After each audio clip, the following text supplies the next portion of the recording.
We're uncovering more lack of accountability at Port Tampa Bay. Executives spent big money to go to the NCAA Championship football game earlier this year. Now, we promised to follow up with you after learning the Port spent tens of thousands of your dollars, all for some football fun. So let's get right to kickoff. $100,000 of your tax money.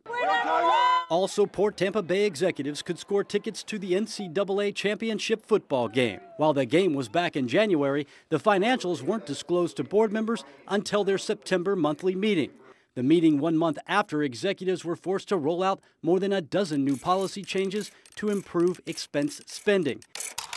That stemmed after our investigations revealed Port executives spent hundreds of thousands of your money on wining, dining, and sporting events.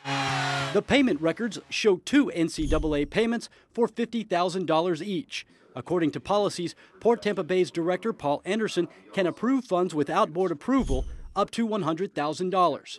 Here's what the Port's $100,000 sponsorship included: 24 game tickets, VIP pre-game passes, and VIP concert tickets. So who got the tickets? Good question. CEO Paul Anderson and 6 other executives all went, but no one seems to remember who their guests were. We've been trying to get answers for weeks.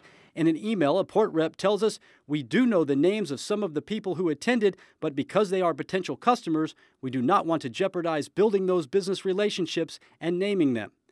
But when we highlighted public records laws, they said days later we are legally entitled to the information, but, quote, he doesn't have the names of the guests.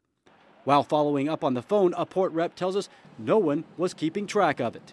As for waiting until September to report the $100,000 expense, a Port rep tells us, quote, we should have reported it to the PTB board earlier in May or June. Port CEO Paul Anderson tells us in a written statement, I made a command decision by sponsoring the championship game, which is well within the boundaries of President-CEO of Port Tampa Bay, to drum up business for the community, contributing to our record-breaking year of operating revenue for the Port. The big question no one seems to be able to answer: what business deals specifically were closed as a direct result in going to the football game? More big spending with unaccounted for benefits, all on your dime. I'm investigator Jared Holbrook, taking action for you.